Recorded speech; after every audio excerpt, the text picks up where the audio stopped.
April 14th, 1944, at exactly 2:17 a.m. northern France, outside a German ammunition depot near St. Lo.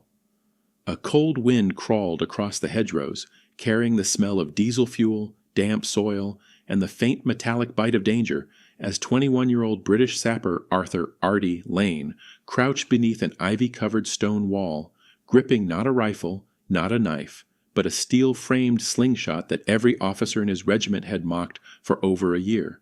Tonight, that child's toy would decide the fate of an entire Allied operation.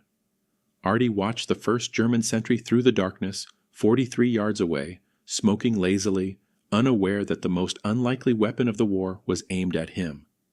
Behind Lane, buried in the hedgerow, his demolition team waited without breathing too loudly. If even one guard raised a voice, fired a shot, or touched an alarm bell, the depot would erupt with MG-42 fire and floodlights, and every man on Lane's team would die. The British Army had laughed when Lane first brought his handmade slingshot to training. The armorer asked whether it was for deer or Germans, and the sergeants called it Lane's toy arsenal. But the jokes ended when Lane hit a helmet at 110 yards 5 times in a row, under wind, under pressure, without missing. He had learned the physics of trajectories as a lonely boy in Brighton woods, practicing until he could hit flies off fence posts. Now, that strange talent was the only solution to an impossible mission. The depot needed to be destroyed before D-Day, but 23 sentries guarded it in overlapping patterns. Any noise, any rifle shot, any shout would doom the operation. Snipers couldn't help. Too loud. Daggers required dangerous proximity. They needed something silent, repeatable, precise, deadly. They needed Arthur Lane. So when Artie was briefed, he asked only how many, and when they said 23, he simply nodded and began polishing the lead balls he had hand-cast for the mission. At 2:17, the moment arrived. Lane raised the slingshot, loading a polished lead sphere into the leather pouch, drew back until the steel frame vibrated, breathed out, and released. The shot made no sound but a soft whisper. The sentry stiffened as the lead cracked bone, then fell silently into the grass. 1 down. 22 to go. Lane moved through the hedgerows like a ghost, navigating by memory. 02. 26. Second sentry down at 57 yards. 02.34. Third down at 64 yards. 02.41. Fourth at 79 yards, a perfect long-distance arc. Lieutenant Harris, Lane's spotter, whispered, "My God, you're not missing." But Lane was already loading the next round. The fifth guard nearly ruined everything. An alert veteran, scanning the dark with the posture of a man who had survived the Eastern Front. He walked toward Lane's hiding place. 40 yards, then 35, then 30. Lane couldn't risk a close-quarters knife kill. He needed a miracle. He angled the slingshot. To ricochet a shot off a fuel drum behind the guard, fired, and the lead ball pinged, bounced, and struck the base of the soldier's skull. Harris stared in awe. Lane muttered, "I don't like surprises." By 3:15 a.m., Lane had silently eliminated 12 sentries. But the 13th and 14th stood together, talking quietly. If he dropped one, the other would shout. Lane flicked a pebble into the darkness. One turned, one didn't. 2 shots, 1 second apart, both fell without a sound. By 3:42, Lane had killed 17 guards. The demolitions team slipped deeper toward the depot, cutting wire, planting charges, mapping escape routes. But then Harris stiffened. Footsteps, multiple, fast. Not patrols. German engineers arriving an hour early for a shift.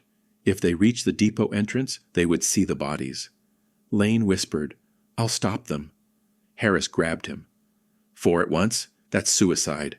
But Lane loaded another lead ball, eyes narrowing as something inside him changed. He was no longer the quiet boy who brought a slingshot to training. He was becoming a weapon the Germans would never understand.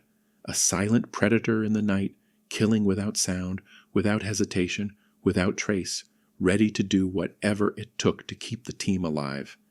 And as he rose into firing position, the mission shifted into its most dangerous moment yet.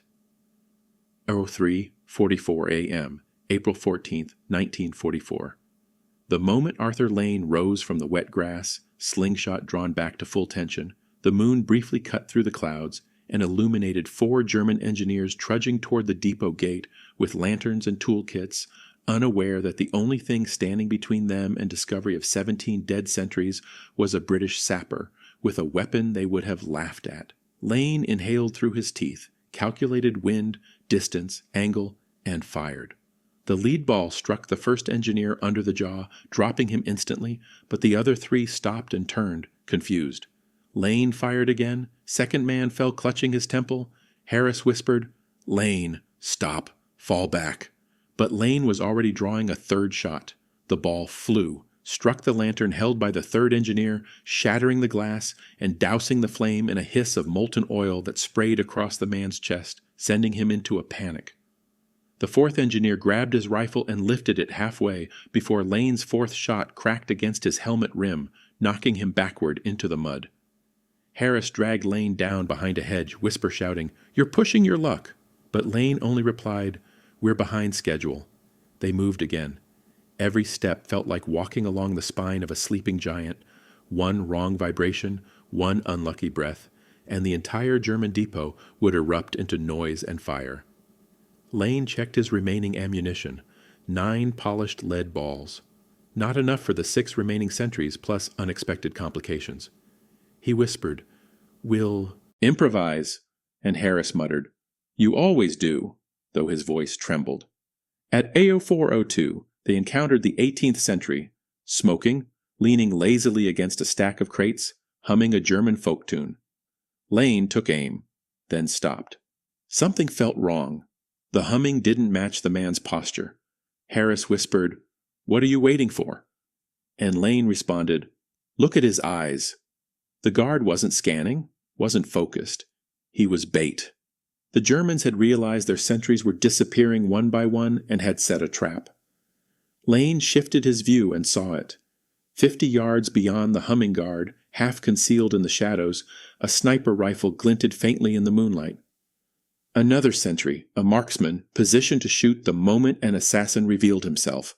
Lane whispered, "He's waiting for us." And Harris froze. Lane needed to kill both men within seconds, silently, without movement giving away his position. He exhaled, angled his shot so the lead ball would pass the humming guard and strike the sniper first. He fired. The ball curved perfectly and hit the sniper under the eye. The man slumped without a sound. The humming guard blinked, confused, looking toward where the sniper had been positioned. Lane fired again. The guard fell sideways, pipe still clamped between his teeth. 19 down. At 417, Lane and Harris crawled through a narrow irrigation ditch toward the depot's southern flank, where the final 4 sentries patrolled the fuel silos. Fuel fumes hung thick in the air, burning Lane's nostrils, making the smallest spark lethal. Harris whispered, "You fire here! We all die!" Lane nodded. He loaded a clay ball instead of lead, a trick he had invented as a kid. The clay sphere shattered on impact, stunning but not penetrating. For the first time that night, Lane planned to disable instead of kill. The 2 closest guards walked side by side, chatting softly. Lane lobbed one clay shot high into the air. It arced down and shattered against the metal pipe above them, releasing a shower of dust. Both guards looked up. Lane fired 2 quick shots, each striking a temple or jawline, dropping both men unconscious without noise. Harris stared. "Where do you come up with this?" Lane only shrugged. "Bad childhood." But the other 2 guards were far more alert, crossing in fast, intersecting patterns. One carried a flare gun, a nightmare in a fuel depot. Lane whispered, "That one dies first." He aimed carefully, but before he could fire, the guard stopped, crouched, and inspected a footprint in the mud. Harris's footprint. Lane felt his pulse spike. The guard rose and unholstered his flare gun. Lane fired faster than he ever had in his life. The lead ball struck the guard's ear canal, killing him instantly and silently. The last guard heard the faint sound and turned sharply. Lane fired, but the guard ducked. The ball hissed past him into the darkness. The guard shouted, "Achtung!" the first alarm cry of the night, but before he could finish, Harris rushed him, tackling him into the mud. The German fought violently, stronger than Harris, wrestling for a knife. Lane sprinted toward them and struck the man with the butt of his slingshot, knocking him unconscious. 23 guards down, but it was too late. The faint "act" had echoed just enough for a nearby bunker guard to hear movement. A spotlight hummed awake. Lane froze. Harris froze. The light swept across the trees, then across the fuel silos. They crouched behind the fallen guard, holding their breath. If the beam crossed them, they were dead. Lane slowly reached for his last lead ball. Harris whispered, "Don't move!" Lane whispered, "If that light hits us, it's over." He loaded the ball, aimed at the spotlight housing, not to hit the light, but the transformer above it. He fired. The lead ball smashed into the transformer box, sending sparks showering across the bunker roof. The spotlight flickered violently, casting frantic arcs across the depot, then burned out entirely. The guards inside shouted, confused. Lane grabbed Harris. "Now!" They raced back toward the demolitions team, who had finished setting the charges along the ammunition silos, the fuel dumps, and the communication center. Lieutenant Reeves whispered urgently, "We're blown. 2 minutes before they mobilize. We have to detonate now." The team sprinted toward the extraction route, stumbling over roots and crates, lungs burning, boots sinking in mud. Behind them, Germans poured from the barracks like hornets, rifles raised, barking orders. Harris, panting, yelled, "Lane, your toy bought us 30 extra minutes. We'd be dead without you." Lane didn't respond. He was listening, counting German voices, distances, timing. At 32 a.m., the team reached the ridge overlooking the depot. Reeves handed Lane the detonator. "You started this. Finish it." Lane looked down at the depot. 23 silent bodies, lines of German troops rushing blindly, fuel trucks rumbling into position, officers screaming orders. He pressed the switch. The world erupted. A wave of white-orange fire shredded the silos, ripped roofs from bunkers, hurled vehicles like toys, and painted the pre-dawn sky with a rolling mushroom of flame and black smoke. The shockwave hit Lane like a hammer, throwing him backward. Harris caught him, both men tumbling into the wet grass as debris rained behind them. The German depot was gone, obliterated, without a single shot from the British team, without a shouted alarm until it was too late, destroyed not by a rifle, not by artillery, but by a slingshot that experts dismissed as childish. As the team retreated toward the extraction point at 05:01, Reeves clapped Lane on the back and said, "I've been in this war 3 years. I've seen tanks crush bunkers. I've seen bombers flatten cities, but I've never seen one man break an entire German defense network with pocket ammunition." Harris added, "They'll never believe this back home." Lane finally smiled, exhausted. "Good. That means I did it right." But Operation Lantern, what historians would later call the quietest sabotage of the war, was not finished. German forces were regrouping. Patrols were sweeping the countryside.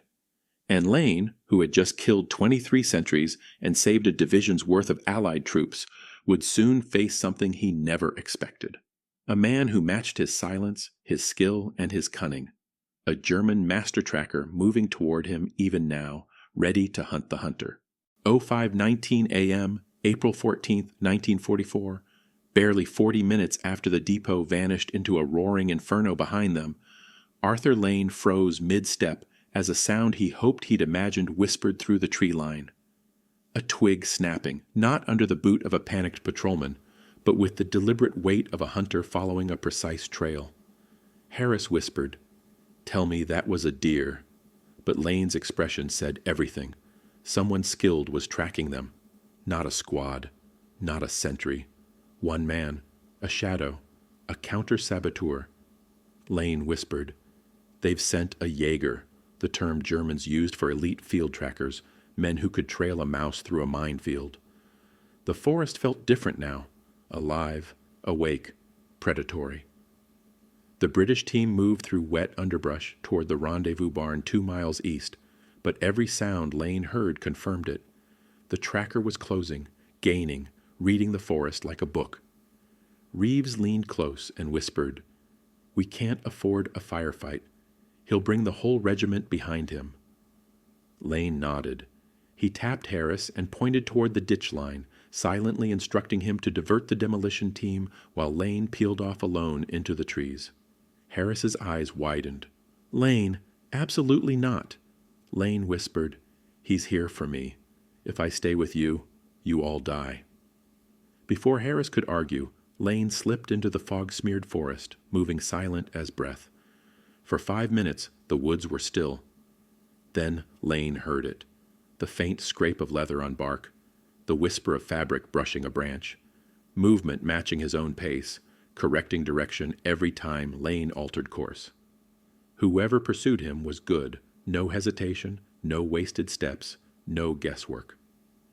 Lane crouched behind a fallen log and studied the terrain, moss-covered roots, heavy fog, burned scent drifting from the destroyed depot, a thin trail of crushed grass marking where the British team had run earlier. The tracker was following the impressions left by Lane's boots, impressions Lane now wished he'd disguised better.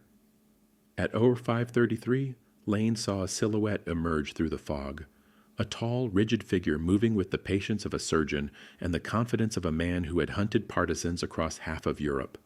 His rifle stayed low, not aimed, not tense, simply ready. That alone told Lane everything. This wasn't a soldier. This was a specialist, a predator. Lane loaded a clay ball, no use killing the man yet. He needed to slow him, confuse him, buy time. He flicked the ball at a branch high above the tracker's head. The crack echoed, and a shower of leaves dropped. The tracker stopped instantly, but didn't look up. Instead, he crouched and turned toward the sound's origin point with eerie precision. Lane's heart tightened. He hadn't fallen for the bait. Lane moved deeper into the forest, picking roots with soft moss and avoiding grass. He doubled back, crossed his own trail, circled 3 times, then carved a false heel, mark pointing north. A lesser tracker would have been misled for 20 minutes. But at 05:48, Lane heard the same steady footsteps approaching again. No faster, no slower, simply inevitable. Lane whispered to himself, "You have to be kidding." He wasn't dealing with a tracker. He was dealing with a phantom. At 06:02, Lane reached an abandoned farmhouse he'd scouted on insertion. Broken roof, collapsed beam, one remaining stone wall. He slipped inside and took cover behind the stove, listening. The forest quieted. Even the birds halted their morning calls. Then, another twig snap, closer now. Lane tightened his grip on the slingshot. He loaded a lead ball. No more games. The tracker stepped into view through a hole in the farmhouse wall. He was older than Lane expected. Mid-40s, lined face, eyes cold and calculating. A veteran. Someone who had seen real wars long before this one. Lane spotted the insignia faintly visible under his coat. A green hunting badge. The mark of a master Jäger from the Bavarian mountain units. The man surveyed the farmhouse interior without stepping fully inside, sensing traps, measuring corners. Lane held his breath as the tracker examined a cluster of footprints Lane had intentionally left near the entrance. The man smirked, an expression that chilled Lane, then slowly lifted his rifle. He wasn't fooled for a moment. Lane needed a distraction. He tossed a pebble to the far corner of the room. The tracker didn't even glance toward the sound. He fired. The bullet shattered the stovepipe inches from Lane's skull. Lane dove out through a hole in the back wall as another shot cracked past him, slicing air. Lane sprinted across the field behind the farmhouse, hearing the tracker advance, calm, relentless. Lane ducked into a trench line left from the last war, boots slipping in the mud. He loaded another lead ball, waited, listened. The footsteps approached but didn't descend into the trench. Instead they circled, pacing the perimeter, measuring angles. Lane realized the terrifying truth. The tracker wasn't following sound. He was predicting Lane's movements, anticipating them. At 06:15, Lane made a split-second decision. He climbed silently from the trench and moved low across the forest floor. After a minute, he saw a path, narrow, gravelly, sloping downhill. He followed it until he reached a small stone bridge overlooking a creek. He crouched beneath it. His chest burned. His arms shook. Not from fear, he'd spent years mastering that, but from the intensity of matching wits with a man who seemed to live halfway between the physical and the impossible. The footsteps stopped above the bridge. Lane looked up through the cracks and saw Boots, polished, methodical, standing directly over him. Lane loaded his slingshot and aimed upward. But then something happened that made him freeze. The tracker crouched and looked through the gaps in the bridge planks directly at Lane, not seeing him, but sensing him. Lane whispered, "How?" The tracker lowered his rifle barrel through the cracks. Lane rolled into the creek as the shot blasted a hole where his head had been. Water exploded upward, coating the stones. Lane surfaced behind a boulder, gasping, loading his last lead ball. The tracker didn't fire again. He was closing in for a clean shot. Lane looked around desperately. The forest was too open, too exposed. Then his eyes caught something. A hanging branch, thick with morning frost. Lane aimed, fired the last lead ball. The branch snapped, collapsing in a cascade of frozen debris. The tracker lifted his arm to shield himself, stumbling for the first time. Lane sprinted. He ran uphill, lungs burning, feet slipping, mind racing. The tracker recovered faster than Lane expected, already in pursuit. Lane reached the ridge above the extraction barn. He could see Harris and Reeves below, waving frantically. The British truck was starting its engine, ready to pull out. Lane shouted, "Go! Go!" But they refused to leave. The tracker emerged from the tree line 20 yards behind Lane. Lane raised his empty slingshot out of instinct, knowing it wouldn't help. The tracker raised his rifle. Time slowed. Lane felt the world tighten into a single moment. Then, one final gift of fate.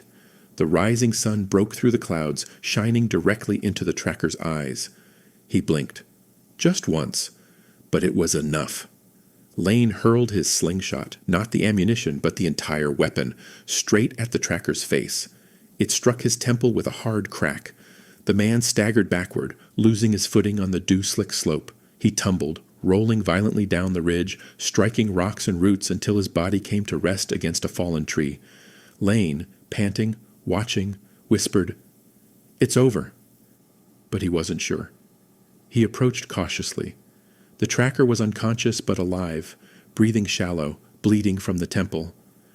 Lane knelt, looked at the man who had hunted him with supernatural precision, and whispered with genuine respect, "You almost had me." Reeves and Harris reached Lane, grabbing his arms, pulling him toward the truck. Reeves said, "Lane, move. We have seconds before patrols hit this ridge." Lane hesitated, glancing back at the wounded tracker, remembering every lesson drilled into him, every rule of war. Harris tugged harder. "Lane, now!" Lane turned away. The truck roared off into the fading darkness. Behind them, German sirens began screaming through the valley. Operation Lantern would go down in history as a near-impossible success, but only Lane knew how close it had come to ending under a stone bridge at dawn, killed not by a rifle, but by a man who hunted silence for a living.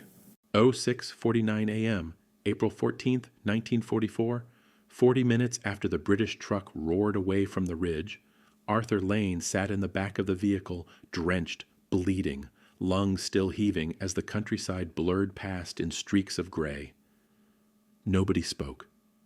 Harris kept glancing at Lane as though confirming he was still alive, while Reeves drove like a man who believed the entire German army was behind them. And in a way, they were.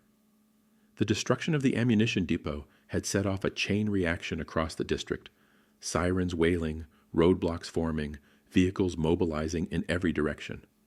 Lane stared at his hands, still trembling, still marked by the frostbite and grit of the forest.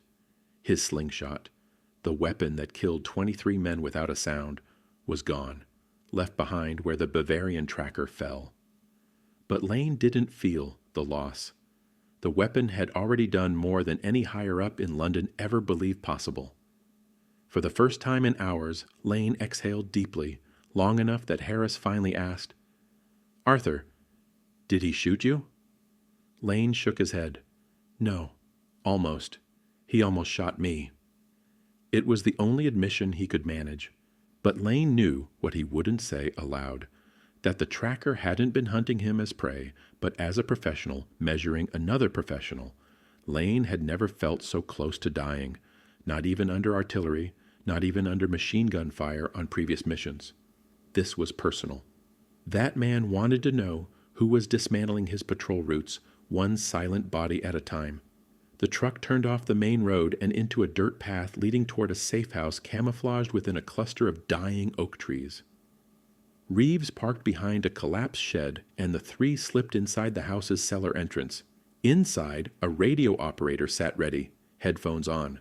He jumped up at the sight of Lane, bruised, soaked, barely able to stand. "My God," the operator whispered. "We thought you were captured." Lane collapsed into a wooden chair. "Not today." The operator nodded and handed him a blanket. "London's waiting. They want confirmation on the depot." Reeves smirked. "They'll hear it on German radio before they hear it from us." The operator switched frequencies, handed Lane the earpiece, and Lane heard the code officer from London. "Lantern team. Status." Lane cleared his throat, trying to steady his breath. "Lantern successful. Depot destroyed. Enemy losses significant. No British casualties." A long pause. Then, "Understood. Extraction arranged for tomorrow night. Location is Quadrant C9. Expect heavy patrols. Good work, Lantern."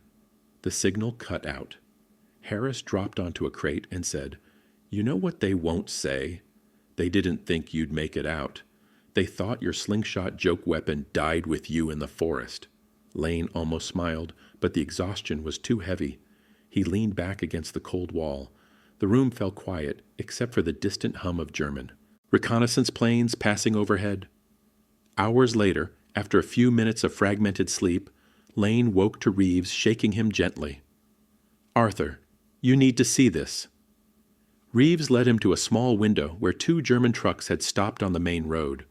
Soldiers stepped out, 6 men total, all looking irritated, exhausted, and armed. But Lane's blood froze when one of them stepped forward, the Bavarian tracker, alive. A bandage wrapped across his temple. A bruise darkened one side of his jaw. But he was standing, and he was angry. Reeves whispered, "I thought you killed him." Lane whispered back, "I didn't. I just stopped him." The tracker barked orders. Soldiers fanned out across the road, checking ditches, scanning forests, sweeping fields. Lane watched the man's eyes, still sharp, still calculating, and felt a cold knot tighten in his chest. He had to assume the tracker had found the slingshot he used as a final weapon. That meant the German now understood exactly who he was hunting. At noon, the trucks rolled off. Reeves turned to Lane. "He'll be back." Lane nodded. "I know." The team spent the rest of the day preparing for the nighttime extraction. The safehouse cellar was cramped and damp. The air smelled of rust, mold, and oil. Every hour, Lane peeked through the window, searching for the tracker's silhouette. He wasn't afraid. He was aware, and awareness was worse, because it meant Lane knew the man would return. At 1942, as the last trace of daylight faded over the countryside, the radio crackled. "Extraction inbound. You have 30 minutes to reach point C9. Avoid main roads. Patrols increased significantly." Harris, Reeves, and Lane checked their gear. Lane hesitated, staring at the empty space where his slingshot holster usually hung. Harris nudged him. "You'll make a new one." Lane nodded, though he wasn't sure he wanted to. The team slipped out the cellar entrance and into the forest. The moon was thin, the branches skeletal in the pale light. For a moment, everything was still. Too still. Reeves whispered, "Arthur, something's wrong." Lane felt it too. Not a sound. No birds. No wind. The silence of an ambush. Lane motioned for the others to duck. They hid behind a fallen log as 2 German soldiers walked down the forest path ahead. Lane recognized their formation, standard sweep line. Then he saw him, the tracker. He was scanning the forest floor, moving methodically toward their location. Harris whispered, "We can take him. 2 rounds and he's done. Lane shook his head sharply. No gunfire. 1 shot and the whole valley wakes up. Reeves whispered, "Then what? Arthur, we can't outrun him." Lane's pulse pounded. Every path forward felt fatal. The tracker was 20 yards away now, scanning the mud, noticing faint impressions from their boots. Reeves tensed. Lane placed a hand on his arm. "Wait." Lane scanned the immediate area for anything. Rocks, loose branches, debris, but nothing resembled a weapon. Nothing could buy them even 5 seconds. Then he spotted a root system beneath the log they hid behind. A tangle of vines and branches exposed just enough that Lane could grasp it. He whispered, "Get ready to run." As the tracker stepped within 10 yards, Lane yanked the root system upward. It snapped loudly. The tracker's head shot toward the sound, but not toward Lane's position. The root noise echoed off a boulder 20 feet to the right, making it sound like something large had moved there. The tracker signaled his men to investigate the wrong area. Lane whispered, "Move!" The 3 bolted through the underbrush, dodging branches, ducking under limbs, feet pounding silently over moss. Behind them, German voices erupted, shouting, redirecting, scattering. Lane didn't look back. They reached the extraction field at 20:09. A faint signal lamp blinked from a distant hedgerow, the British rendezvous point. Harris sprinted toward it. Reeves followed. Lane reached the fence line and turned for one last look, and there he was. The tracker stood at the tree line 50 yards away, alone, staring directly at Lane. Not running, not shouting, just watching, measuring him again. Lane felt something he hated, respect. The tracker slowly lifted 2 fingers to his temple in a half salute, a gesture that meant, "I found you again. I will find you always." Lane gave a single nod. Not surrender, not fear, acknowledgement.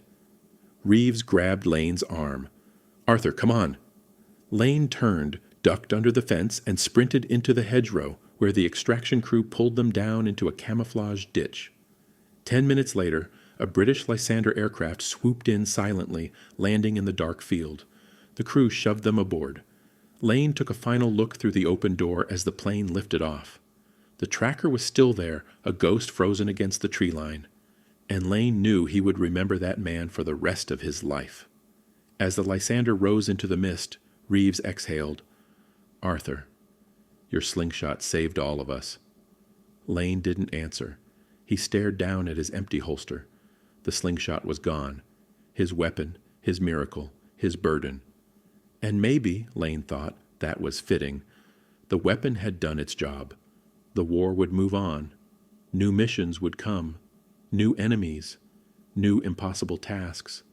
But none would ever test him like the silent duel in that German forest. The plane banked west toward England. Harris fell asleep instantly. Reeves stared out the window. Lane closed his eyes, hearing the forest again, hearing the tracker's steady footsteps, and whispered to himself the truth he had not spoken aloud. "I didn't win. I survived." And sometimes, Lane realized, that was the only victory war ever offered. When they landed in England hours later, the brass congratulated him. Commendations, praise, promotion, recommendation. But none of it mattered. Because Lane knew the real story, the one no report would ever capture, the one he would never tell. The story of a man and a slingshot destroying 23 sentries quietly, and the one hunter who nearly ended him. Lane walked into the foggy English dawn with no weapon, no sleep, and no certainty of the future, but he walked alive. And in war, that meant everything.